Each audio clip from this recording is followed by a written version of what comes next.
Pemirsa, sebanyak 10.000 buruh se-Jabodetabek dan Karawang menggelar aksi di gedung DPR RI di Jakarta hari ini. Massa menyuarakan sejumlah tuntutan kesejahteraan buruh. Dan juga ribuan massa buruh datang sejak pukul 10 pagi. Konsentrasi massa berada di gerbang depan dan gerbang belakang DPR. Selain buruh, aksi juga akan dihadiri massa mahasiswa dari sejumlah universitas. Massa dari wilayah Jabodetabek ini berorasi menyuarakan sejumlah tuntutan. Di antaranya adalah kenaikan upah minimum sebesar 8,5 hingga 10,5% pada tahun depan. Saat ini upah minimum di Jakarta sebesar 5,3 juta. Massa buruh mendesak UMP tahun depan naik menjadi minimal 5,7 juta. Selain kenaikan upah, massa buruh juga meminta pemerintah tidak diam saja melihat gelombang PHK yang marak melanda ratusan perusahaan. Partai Buruh mengatakan bahwa orasi ini akan berlangsung damai. Buruh sampai turun ke jalan hanya untuk kalau naik 8,5%, rata-rata itu 200.000. Dia naik upah, tunjangan perumahannya aja 50 juta. Kali 12 bulan setahun 600 juta. Nyewa di mana itu 600 juta? Dan pemirsa, untuk mengetahui situasi terkini di sana, sudah ada rekan Salam Rahmat di gedung DPR. Salam, bagaimanakah situasi demo buruh saat ini?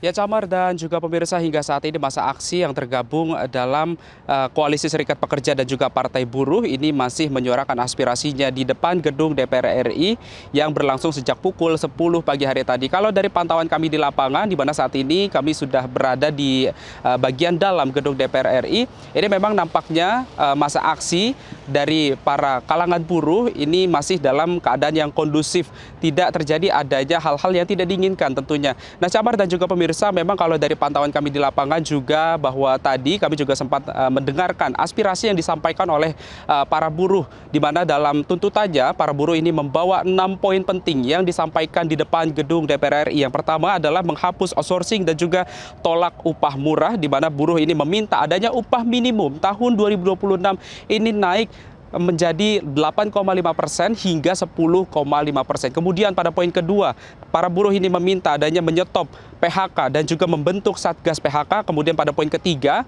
para buruh ini meminta adanya reformasi pajak perburuhan yang di dalamnya ini ada menaikkan PTKP menjadi 7,5 juta per bulan, lalu juga menghapus pajak pesangon, hapus pajak THR, hapus pajak JHT, hapus diskriminasi pajak perempuan menikah.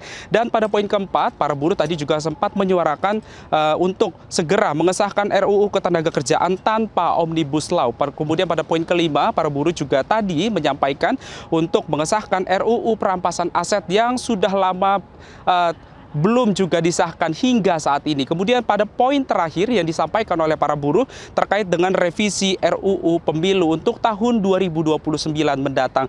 Camar dan juga pemirsa, dapat kami informasikan juga bahwa untuk personil gabungan sendiri yang dikerahkan dari personil gabungan TNI dan juga Polri, ini kurang lebih ada sebanyak 4.969 personil gabungan yang dikerahkan untuk mengamankan jalannya aksi pada hari ini di kawasan sekitaran gedung DPR RI.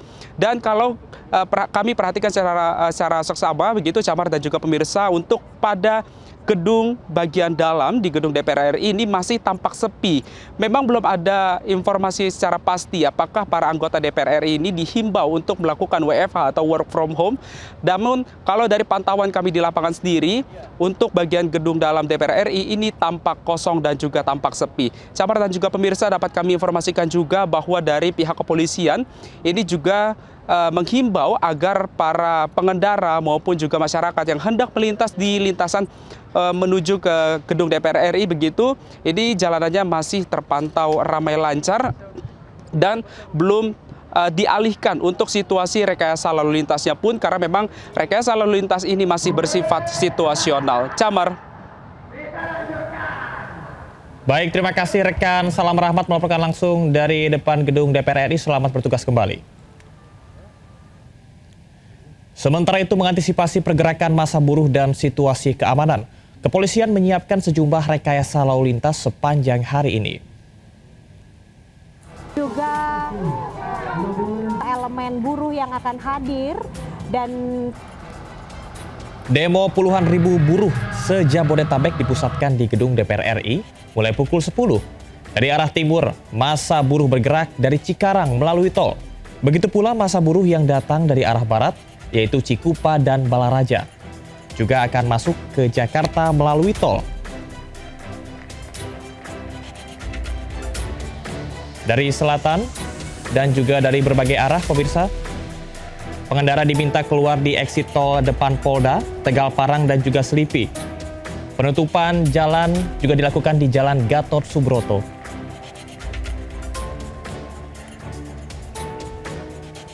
KRL Rangkas Bitung Tanah Abang hanya sampai ke Bayoran.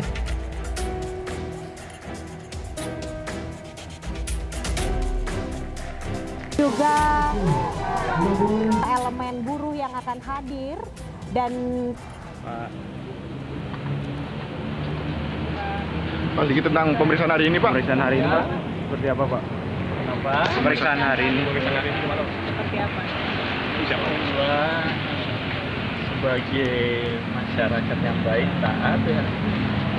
Apa yang terbaik, yang dipikirkan yang terbaik? Bos Biro Perjalanan Haji dan Umroh Maktur, Fuad Hasan Masyur, mendatangi gedung Merah Putih KPK yang diperiksa terkait kasus dugaan korupsi kuota haji 2024. Bos Maktur tiba di gedung Merah Putih KPK sekiranya pukul 10 pagi tadi. Fuad mengaku akan terbuka soal penyelidikan kasus kuota haji era Menteri Agama Yakut Khalil Qomas, dan menurutnya porsi kuota haji khusus merupakan kebijakan pemerintah. Bos Maktur Fuad Hasan Masyur merupakan salah satu dari 3 yang dicekal ke luar negeri imbas dugaan korupsi kuota haji ini. 2 lainnya adalah mantan Menteri Agama Yakut Khalil Qomas dan staf khususnya.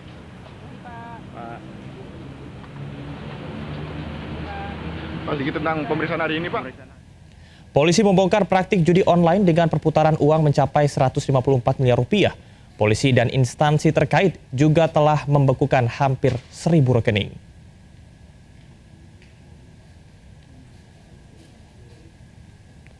Direktorat Tindak Pidana Siber Barreskrim Polri membongkar kasus judi online. Sejumlah barang bukti ditampilkan dalam kegiatan ini, termasuk tumpukan uang hasil sitaan judi online. Tumpukan uang dengan pecahan Rp100.000 ini terbagi dalam tumpukan per 100 juta dalam tiap plastik. Selain itu ada juga barang bukti elektronik yang ditampilkan.